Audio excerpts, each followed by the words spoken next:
In this video, I am going to show you how to connect the THRUSTMASTER T248 to an Xbox console.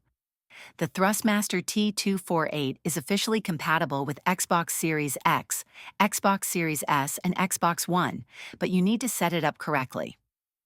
First, make sure your T248 is in Xbox mode before connecting. Locate the mode switch on the wheel's base and set it to Xbox mode. The LED should turn green. Next, connect the T248's USB cable to one of the USB ports on your Xbox console. After plugging it in, turn on your Xbox controller and the console should automatically detect the racing wheel. For game compatibility, ensure you're playing a supported racing game like Forza Horizon 5, Forza Motorsport, F123, or Assetto Corsa Competizione.